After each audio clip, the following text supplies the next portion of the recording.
terkait dengan aspirasi guru menyampaikan di unjuk rasa atau demonstrasi, saya kira itu hal yang wajar saja kok. Ya kan? Karena saat ini siapa sih sebenarnya yang memang punya punya perhatian serius kepada guru, gitu kan? Utamanya guru-guru yang dia berada di daerah pinggiran. Nah, P3K yang kemudian itu menjadi problem, gitu kan? Nah, oleh karena itu ke depan saya kira memang seleksi menjadi guru itu harus menjadi fokus utama, ya kan? Jangan sampai terkesannya menjadi guru itu karena pilihan tidak ada pekerjaan lain. Problem tenaga pendidik ya guru di daerah itu memang banyak masalah gitu ya. Masalah pertama, guru di daerah cenderung itu dipolitisir. Nah, karena dia di bawah naungan kepala daerah yang terkadang itu lebih banyak menuruti kepentingan politik kepala daerah. Dari beberapa kali saya mengikuti kontestasi pilkada, seringkali itu digiring-giring, ditarik-tarik ke dalam ranah politik. Nah, banyak hal sebenarnya yang menjadi rekomendasi terhadap pemerintah. Pertama, perlu kita tinjau kembali lembaga-lembaga pendidikan yang memproduksi guru. Yang kedua, ketika dia sudah menjadi guru, gitu kan, pola pendidikan, pembinaan, evaluasi kinerja itu menjadi sebuah keharusan. Yang berikutnya, prestisius harusnya seorang pendidik itu betul. Yang dia itu ya seperti orang menganggap seorang dokter yang begitu sangat prestisius gitu kan.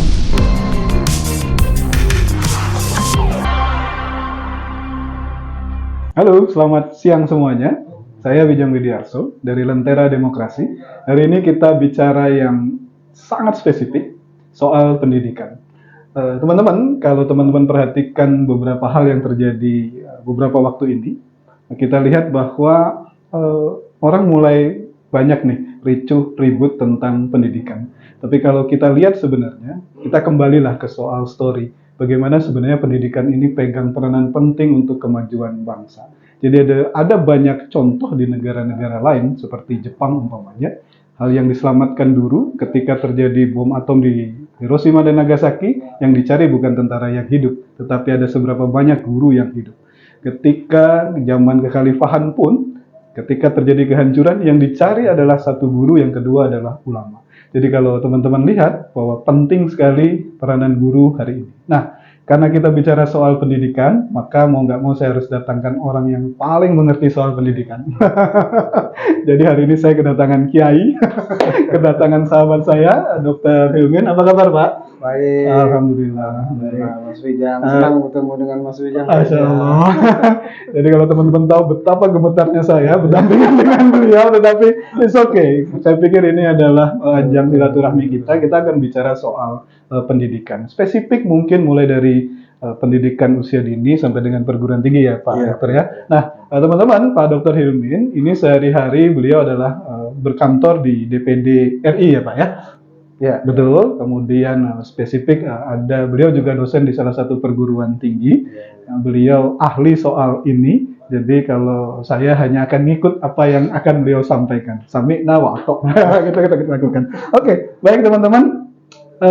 Pak Dr. Hilmin. Jadi kalau dilihat kan beberapa hari ini kan muncul di media sosial itu guru-guru ada demo gitu soal apa ya, soal honor dan lain-lain. Sebenarnya ini agak miris ya Pak ya, karena angka APK kita sebenarnya juga masih rendah dan peranan guru ini kan sebenarnya jadi ujung tombak. Betul. Ya Pak ya, jadi agak ironi menurut saya, kita butuh sesuatu untuk naikkan APK, tetapi toolsnya justru nggak dipakai.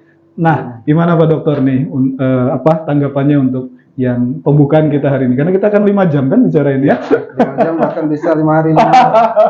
Mari dok, silakan dok.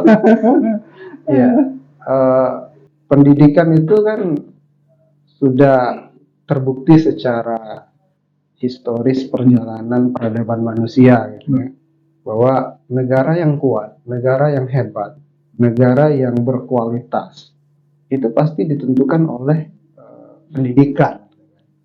Oleh karena itu memang bicara pendidikan ini akan menyentuh segala aspek kehidupan manusia. Sehingga kalau kita bicara tentang dasar dari histori Rasul diutus ke muka bumi ini sebenarnya bagian misi dan misi pendidikan. Maka ayat pertama kali turun gitu kan, Iqra bismi rabbikal ladzi khalaq. Artinya itu adalah pesan belajar membaca itu kan pintu awal dari ilmu pengetahuan. Nah, bicara kondisi pendidikan di Indonesia, memang pertama harus kita lihat dari perspektif kebijakan pendidikan gitu ya. Nah, kebijakan pendidikan ini kan dibuat oleh aktor-aktor pembuat kebijakan gitu ya. Dalam hal ini pemerintah, eksekutif dan legislatif, ya, presiden, DPR, kemudian gubernur beserta DPR, bupati, wali kota beserta DPR gitu kan.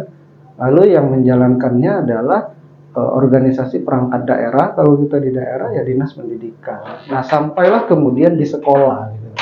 Jadi Mas Ujang bahwa problem pendidikan kita di Indonesia ini sangat banyak gitu ya. Jadi saking banyak itu mengalami kebingungan dari mana kita harus mulai. Sudah sangat kusut benarnya. Jadi utamanya memang guru gitu ya. Jadi guru memang sudah ada undang-undang guru dan dosen gitu ya. Di sana bicara tentang profesionalitas seorang guru, di sana juga diatur tentang kesejahteraan guru. Tetapi problemnya hari ini kalau saya melihat output ataupun hasil yang menyiapkan tenaga pendidik itu kan adalah perguruan tinggi, yang di situ kalau di perguruan tinggi kan ada namanya itu Fakultas Ilmu Pendidikan. Ya, spesifik ya, Pak. Ya. Lalu kalau di pendidikan keislaman itu ada Fakultas Tarbiyah. Nah, saya melihat profesi guru itu harusnya orang bisa masuk ke dalam fakultas keguruan itu harus terseleksi secara ketat, gitu kan? Seperti halnya kondisi di Indonesia saat ini untuk masuk ke fakultas kedokteran itu seleksinya begitu sangat ketat gitu kan. Nah, akhir-akhir ini ya kalau saya melihat begitu gampangnya orang masuk ke fakultas keguruan. Kalau di kedokteran orang bisa mau praktek gitu kan. Tetapi kalau di guru ini lebih berbahaya lagi. Maksudnya ketika guru itu tidak berkualitas, kurang bermutu, dipastikan dia mengajar juga tidak berkualitas. Nah, ini setuju nih. Menurut saya ada perbedaan yang harusnya tidak ada perbedaan antara justru high class sih harusnya FKIP ya, Dok ya. Betul. Karena kalau kedokteran umpamanya nggak bener ngajarinnya, resikonya si pasiennya meninggal dan seterusnya. Tetapi kalau guru yang salah, masa depan anak-anak loh yang nanti akan meninggal itu, dia nggak bisa apa-apa. Ini nih pernyataan yang menurut saya menyentuh relung-relung hati kita. Harusnya grade-nya masuk mau jadi guru, jadi pendidik itu harusnya stratanya justru yang paling tinggi. Iya. Justru yang paling sulit. Paling perfect harusnya itu orang yang menjadi seorang guru gitu kan. Makanya kan kalau di dalam kajian keislaman gitu ya, menjadi seorang guru tuh harus memiliki banyak syarat gitu ya. Cakap secara intelektualnya, ya kan? Cakap secara ruhanianya, gitu kan? Cakap secara moralnya, ya kan?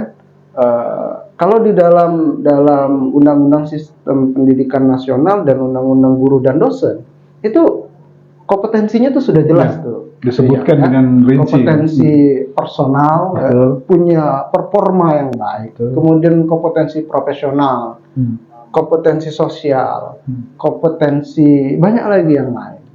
Nah, ada fenomena yang menarik ya.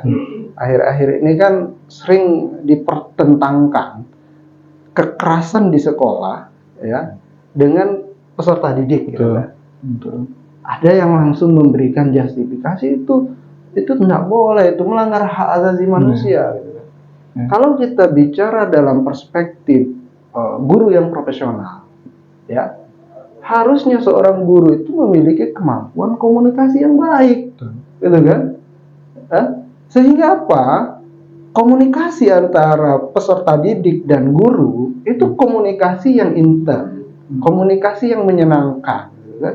Tidaklah kemudian begitu melihat peserta didik melakukan sebuah pelanggaran, melanggar tata tertib, disikapi dengan emosi. Itu kan artinya kemampuan diplomasinya seorang guru, kemampuan komunikasinya seorang guru itu lemah, gitu kan? Nah, saya melihat bahwa ada kecenderungan yang stagnan. Seorang guru, dosen itu melakukan riset. Di sekolah itu ada nama istilah penelitian tindakan kelas, gitu kan? Harusnya seorang guru itu juga dia bukan hanya sebagai seorang pengajar saja, tetapi dia harus bisa mengembangkan, mengatasi problem pendidikan khususnya yang ada di satuan pendidikannya menjadi sebuah solusi, gitu kan? Nah, kompetensi itu yang menurut saya hari ini agak masih perlu ditingkatkan, gitu kan? Jadi bukan hanya sisi kesejahteraan itu so pasti, gitu kan? Nah, banyak hal sebenarnya yang menjadi rekomendasi terhadap pemerintah. Pertama, perlu kita tinjau kembali lembaga-lembaga pendidikan yang memproduksi guru.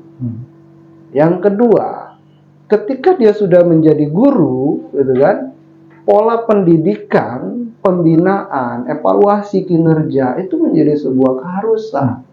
Yang berikutnya, prestisius harusnya seorang pendidik itu yang dia itu ya seperti orang menganggap seorang dokter yang begitu sangat prestisius, gitu kan? Ya, mungkin ada juga pergeseran gini, Dok. Jadi kalau dulu guru itu adalah pendidik. Tetapi ada pergeseran ke arah sini, guru itu bukan hanya pendidik sekarang, tapi menjadi pengajar. Kan ada perbedaan yang sangat signifikan. Ketika kita bicara guru sebagai pengajar, dia cenderung hanya untuk menghabiskan materi yang ditargetkan. Tapi ketika dia sebagai pendidik, seluruh kegiatan hari-harinya itu mencerminkan dia untuk menjadi contoh untuk anak didiknya, bahkan masyarakatnya. Ini yang sekarang menurut saya juga pandangan saya kita mulai bergeser nih.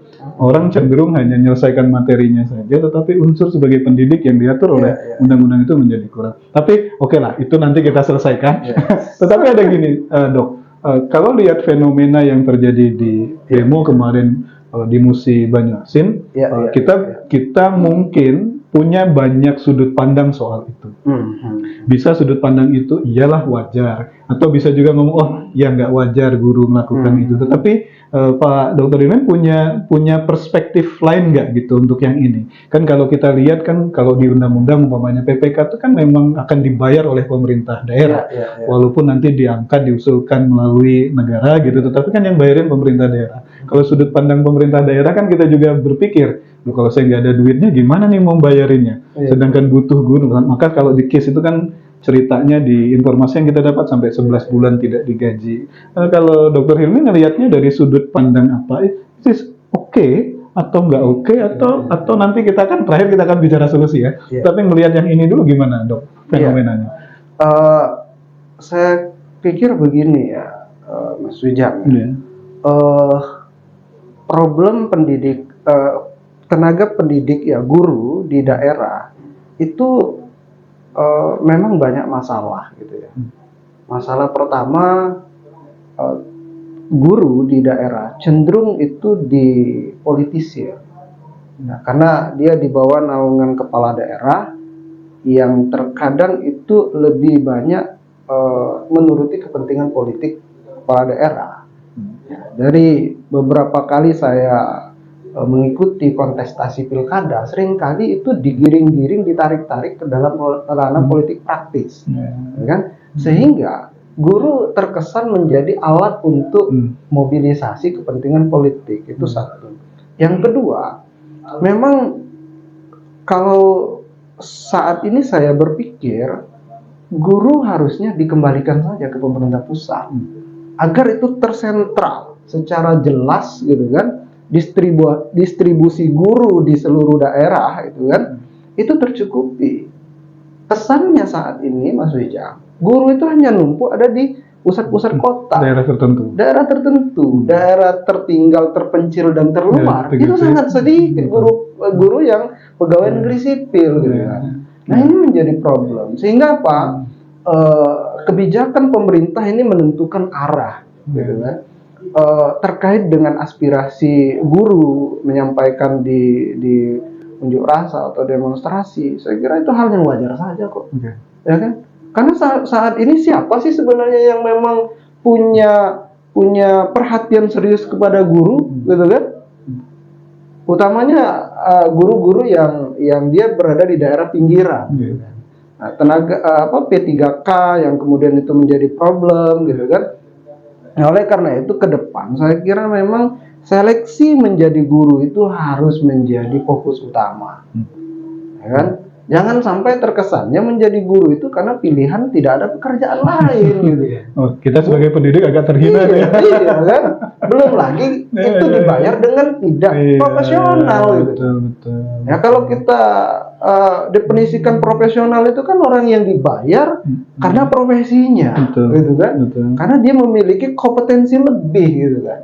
Nah, jadi ini menjadi ajang evaluasi, ya saya kira, terhadap kebijakan penanganan guru, utamanya guru P3K. Dan memang saya lihat kalau kita bicara konsep ideal, guru itu harus dites, maksudnya. Betul. Nggak boleh karena dia itu sudah terlalu lama lalu kemudian diangkat. Kan? Akhirnya kan dianggap itu hal yang biasa, gitu kan. Tetapi problemnya mereka ini sudah terlanjur kadung lama di sana, mau diapakan lagi kalau tidak diangkat, gitu kan. Nah, jadi saya kira yang ada saat ini harus segera diselesaikan, diangkat P3K, gitu kan. Sembari itu diperkuat pembinaan, pendidikan, pengembangan kapasitas dan profesionalitas mereka, gitu kan. Tetapi ke depan stop. Guru harus terdidik dengan jelas. Tidak boleh dia sembarangan, ya kan?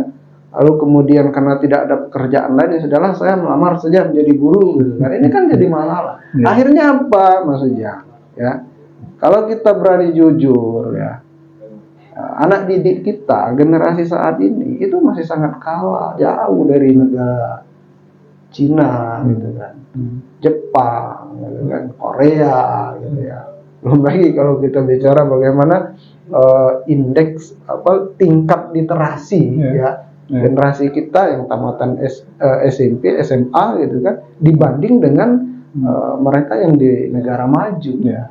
Bahkan saya membaca satu jurnal internasional. Menurut hasil jurnal itu mengatakan bahwa mahasiswa S1 kita itu setara dengan SMP apa SMA. Saya itu sempat baca itu juga, dan menurut saya kita miris, gitu kan. Miris. Gitu. Dan problem lagi ada, Dok. Jadi ada salah satu penelitian Kompas. Jadi ingatan kita itu soal sesuatu, artinya literasi yang kita baca sesuatu itu hanya 9 bulan. Jadi wajar umpamanya, gitu ya, secara politis orang yang sudah masuk pidana tiba-tiba 1 tahun kemudian dia diterima dengan welcome sebagai calon, gitu, yang hebat, gitu, datang. Padahal ya itu tadi, karena memang ingatan kita, katanya tuh hasil risetnya Kompas itu nyatakan hanya 9 bulan. Memori pendek. Jadi kita bisa bayangkan, ya, apa yang terjadi di ke depan. Satu, literasi kurang. Guru tadi masih punya harus ditingkatkan kompetensinya. Kemudian tingkat ingatannya agak lemah, gitu. Kita udah bayangin masa depan bangsa kita di masa mendatang itu seperti apa. Nah, kalau lihat postur anggaran pun di APBN, 20% itu ternyata tidak murni, kan, Dok, untuk kepentingan peningkatan pendidikan. Ada banyak variabel yang diletakkan 20%. Kalau secara awam kan kita bisa lihat, 20% cukup tinggi. Ternyata begitu dibedah, kan, Pak Dokter kan ada di legislatif, kan kelihatan tuh postur anggaran. Kalau kita lihat seperti ini, sebenarnya kalau lihat pembicaraan kita tadi, mestinya ada khusus, ya, Dok, ya, anggaran, kebijakan khusus untuk guru, gitu. Guru, atau enggak ya dosen juga ikut. Guru dan dosen. Sesuai dengan undang-undangnya sama. Ya berarti memang mungkin di pembicaraan kita ini nanti ada usulan Nas dari dokter kira-kira mekanismenya seperti apa. Tapi sebelum masuk situ, kan tadi kita ngomongin soal MUBA. Ya wajar kalau pernyataan tadi bahwa mereka melakukan demo dan macam-macam. Karena memang itu ya seperti itu. Tapi kalau kondisi Sumsel sendiri, kalau Pak Dokter mencermati, gimana dok? Iya, berdasarkan rankingan ya, sekolah yang dalam perspektif unggul yang lulusannya banyak diterima di perguruan tinggi negeri maupun di luar negeri gitu kan, peringkat nomor 1 di Sumatera Selatan masih sekolah swasta, ya kan. Lalu kemudian di bawahnya sekolah negeri keagamaan, lalu kemudian sekolah negeri SMA negeri gitu. Nah, ini menjadi problem sekaligus harus menjadi bahan evaluasi secara komprehensif gitu ya. Bahwa pendidikan negeri ya dibanding dengan pendidikan swasta ada semacam ketimpangan trust publik. Ya, publik lebih percaya kepada lembaga pendidikan swasta. Berani bayar mahal maksudnya. Ya, sampai 2 tahun lagi baru melaksanakan pembelajaran, mereka sudah bayar. Sudah DP duluan. Sudah DP gitu kan. Artinya banyak sekali yang perlu dievaluasi. Pertama, dari sisi manajemen sekolah gitu kan. Nah, disertasi saya itu kan tentang kebijakan politik anggaran pendidikan di Sumatera Selatan. Pas gitu ya bicara hari ini ya. Problemnya di sana yang saya temukan dari informan, dari responden yang saya teliti gitu kan, hampir 90% menyatakan bahwa tata kelola keuangan di sekolah itu bermasalah. Ya kan? Cenderung didominasi hanya kepala sekolah dan bendahara. Tidak sesuai pada peruntukannya, ya kan? Tidak memenuhi kebutuhan operasional sekolah, sehingga yang terjadi itu selalu terkesannya kekurangan gitu kan. Anggaran itu dibuat kan harusnya berbasis pada perencanaan, bukan pada keinginan gitu kan. Bukanlah lalu kemudian secara secara tiba-tiba ini harus dibelanjakan, ini harus dibayar. Tidak begitu. Ada porsi anggaran yang harus memang itu untuk peningkatan kapasitas dan kualitas guru, kemudian meningkatkan prestasi belajar siswa, pemenuhan sarana prasarana. Nah, tata kelola manajemen itu yang saya kira memang perlu dievaluasi, gitu kan. Sehingga kepala dinas pendidikan ya kita berharap bukan hanya dalam posisi menjalankan tugas teknokratik saja, gitu kan, tetapi berorientasi pada pengembangan kualitas pembelajaran kita. Yang itu yang sulit kita temukan di hari ini. Karena di posisi itu kan sebenarnya ya tadi posisinya posisi politis jadi menjadikan yang akhirnya seperti itu. Mungkin ini dok, kita agak lebih dalam kan. Saya pikir kita udah dapet gambaran lah dari pembicaraan kita hari ini soal kenapa ini terjadi. Saya justru husnuzon begini, jangan-jangan guru kita ini cukup. Kan kalau didengungkan di media bahwa kan pemerintah mengatakan kita kekurangan guru. Tadi udah dapat nih clue-nya. Ternyata numpuk di salah satu tempat, 3T-nya tertinggal, nggak ada yang mau di situ kan. Mungkin harusnya ada insentif yang lebih gede untuk teman-teman yang guru yang ada di situ karena mereka ujung tombaknya. Nah, selain itu kira-kira Pak Dr. Hilmin ada solusi nggak? Saya ngebayangin gini, kan ini perusahaan punya CSR umpamanya. Kan kalau dilihat undang-undang memang belum ada mekanismenya, ada perusahaan boleh nyumbang khusus untuk pendidikan kan belum ada nih. Masuk ke anggaran pemerintah kan belum ada. Karena ya setuju kita nanti akan dijadikan bancakan korupsi dan macam-macam. Tetapi di posisi ini kan kita perlu cari solusi. Kesejahteraan guru harus meningkat, kompetensi dia harus meningkat dan macam-macam. Karena saya baca data Pak Dokter. Jadi guru itu untuk meningkatkan kompetensinya itu minim sekali. Kalau tahun satu kali itu udah beruntung gitu. Itu pun karena dituntut oleh sertifikasi guru ya. Kalau enggak, mungkin nggak akan melakukan gitu. Nah, kira-kira dari pembicaraan kita hari ini, Pak Dr. Hilman punya solusi nggak ya? Umpamanya guru itu harus sejahtera, tidak selalu harus dibebankan sama pemerintah, tapi kompetensinya tinggi dan profesi guru itu menjadi sebuah pride gitu ya, yang membanggakan untuk kita. Kalau hari ini saya jadi guru bangga loh dok. Ya monggo dok, silahkan. Kira-kira kita punya solusi apa? Gini ya, saya kira-kira 10 tahun yang lalu sempat membaca artikel salah satu kunci majunya negara Jepang itu karena ada kolaborasi. Jadi kolaborasi pemerintah sebagai pembuat kebijakan, ya kan? Lalu kampus dan sekolah itu sebagai pusat riset dan pengembangan ilmu pendidikan, tentang pendidikan, ilmu pengetahuan, temuan-temuan yang berbasis pada kebutuhan gitu kan. Lalu yang ketiga itu adalah pihak swasta, gitu kan. Nah, kolaborasi tiga elemen ini saya kira itu belum terlaksana gitu. Hari ini ya, dok, hari ini. Ya. Jadi pemerintah masih berjalan sendiri, kampus sekolah masih dengan polanya sendiri. Jadi tidak ada titik temu itu. Harusnya sekolah ya berada katakanlah di dekat perusahaan. Boleh saja kok. Perusahaan, ayo kita diskusi perusahaan butuh apa. Makanya kan setiap daerah itu harus memunculkan keunggulan lokal. Banjarmasin itu kan sudah ada lama sekolah SMK pertanian, yang memang itu berbasis pada pertanian. Lalu dia bekerja sama dengan perusahaan sawit, perusahaan perkebunan yang lain, sehingga masyarakat sekolah di sana, itu kan pihak swasta terbantukan. Lalu nanti pihak swasta apa nih yang diperlukan pihak sekolah? Kita punya kewajiban loh. Corporate Social Responsibility itu CSR itu adalah kewajiban dari perusahaan untuk menyelesaikan, membantu persoalan sosial di sekitarnya. Nah, jadi tiga ini yang saya kira perlu penguatan. Nah, dalam konteks yang praktis ya, kepala daerah, dinas pendidikan harus bisa membuat program seperti itu.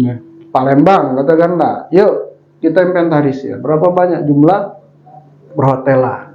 Sekarang kita inventarisir berapa banyak sekolah SMK perhotelan. Difasilitasi, ditemukan. Ya itulah tugas dari kepala daerah, gitu kan, untuk mempertemukan dua pihak yang berkepentingan. Sehingga apa? Lulusan kita relevan dengan kebutuhan yang ada di masyarakat, gitu kan. Nah, Mas Ujang, saya sebenarnya optimis gitu ya dengan munculnya kebijakan Bapak Presiden sekolah rakyat gitu ya. Jadi sekolah rakyat ini kan model pendidikan yang saya kira ini tepat ya untuk kondisi situasi masyarakat yang berada dari kondisi ekonomi menengah ke bawah, lalu kemudian di sana tertata dengan baik dari sarana prasarananya, gurunya juga direkrut dengan sangat selektif, lalu kemudian ada fasilitas makannya cukup gitu kan, lalu kemudian mereka benar-benar diperhatikan. Idealnya memang maksudnya harus seperti begitu itu, ya, gitu kan. Jadi pendidikan itu begitu sangat komprehensif dan sangat detail harusnya. Jadi bukan hanya kemudian ada sekolah, datang anak-anak sekolah, ayo anak-anak kita belajar, selesai pulang, udah begitu. Gitu kan? Makanya kalau kita melihat kondisi anak-anak kita, ya ada yang mengatakan itu generasi strawberry. Tampaknya itu begitu indah di luar, gitu kan? Tetapi di dalamnya rapuh.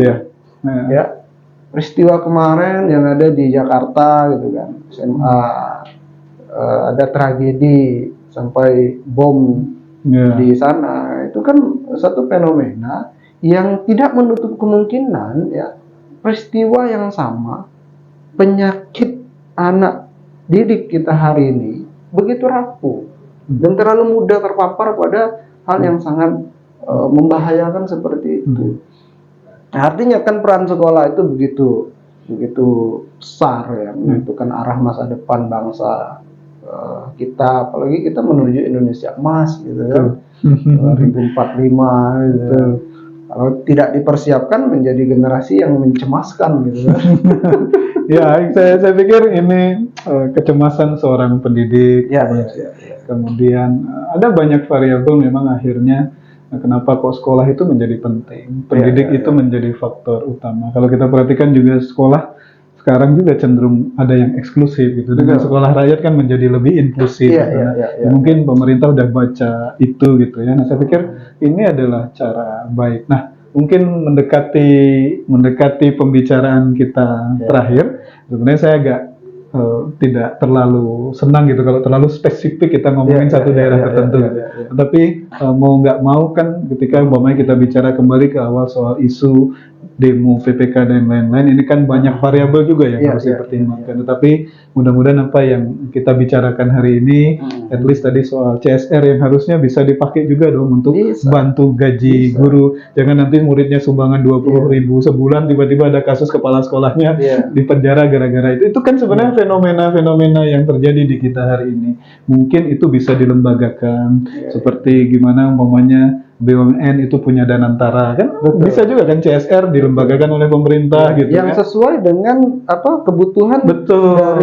dari pihak swasta itu. Betul. Jadi kalau di perguruan tinggi kita punya istilah link and match gitu. Iya. Jadi harusnya mulai dari tingkat dasar juga punya begitu kan, Dok. Jadi tidak hanya mungkin ya taruhlah kalau anak SD mungkin nggak bisa kita harapkan untuk di industri pariwisata saat itu juga, tetapi soal pendidikan karakter Betul. yang dibutuhkan oleh menjadi ahli wisata gitu kan itu juga bisa ditanamkan di SD dan lain-lain. Baik, Dok. Tadi pembicaraan ini kan menarik, tapi karena durasi Lentera Demokrasi itu terbatas jadi nanti kita lanjutin saja di luar. Mungkin sebagai closing statement hari ini menyikapi fenomena tadi di awal ada guru, padahal kita tahu bahwa guru itu adalah ujung tombak untuk kesejahteraan bangsa dan seterusnya. Mungkin Dr. Ilmin ada yang ingin disampaikan ke masyarakat sehingga at least mereka membaca dengan hati, oh ini loh yang harusnya kita lakukan. Silakan, Dok. Saya sebenarnya tertarik tadi Mas Wijang menyampaikan sebenarnya tanggung jawab pendidikan ya sesuai dengan Undang-Undang Sistem Pendidikan Nasional itu adalah pemerintah, ya kan, masyarakat dan pihak swasta, gitu kan, sehingga pendidikan kita itu tidak hanya tanggung jawab pemerintah, gitu kan. Saya melihat ada semacam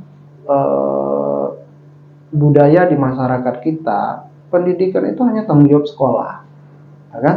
Maka Ki Hajar Dewantara itu membuat gagasan pemikiran yang sangat baik dan sampai saat ini masih relevan dengan menyebutkan tripusat pendidikan, ya kan? Di sekolah, di masyarakat, dan di rumah. Terkadang orang tua kita hari ini tidak begitu perhatian kepada anak, gitu kan? Sehingga terkesan pendidikan itu hanya tanggung jawab sekolah. Padahal tiga ini harus menyatu.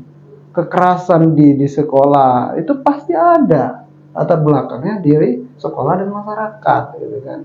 Nah itu lalu yang berikutnya saya kira memang baik buruknya negara, pemerintah daerah, kualitas sumber daya manusianya pasti ditentukan oleh arah kebijakan pendidikan.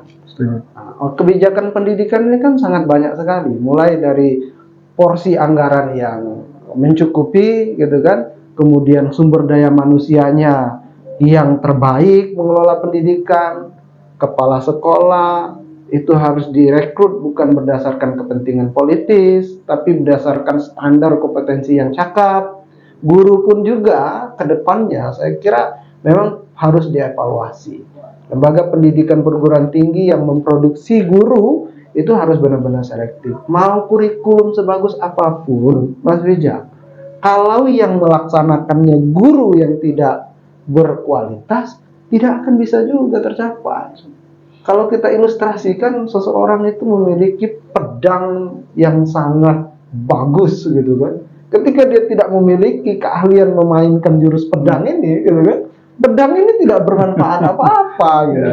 Jadi arah masa depan bangsa ini pasti ditentukan oleh kualitas guru, gitu kan. Maka tanggung jawab utamanya kepala daerah, ya, gubernur, bupati, wali kota, itu Anda memiliki tanggung jawab yang sangat besar menentukan arah masa depan anak didik kita gitu ya. Saya kira itu Mas Uya. Baik, terima kasih Pak Dr. Ilmin. Ya.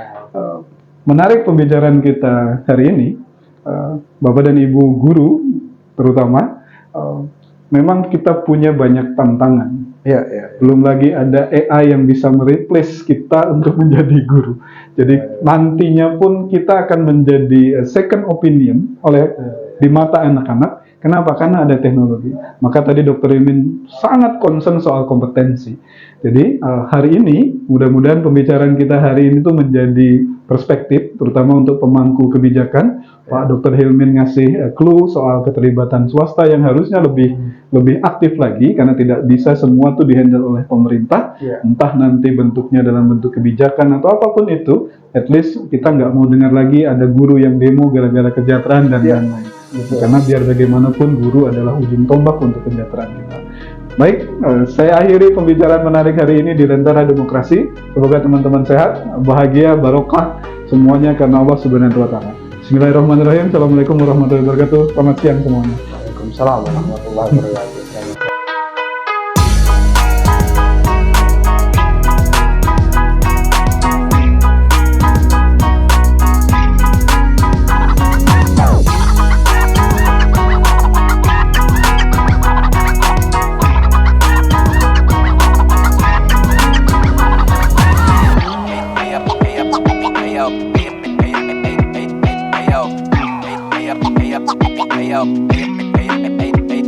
Ayo.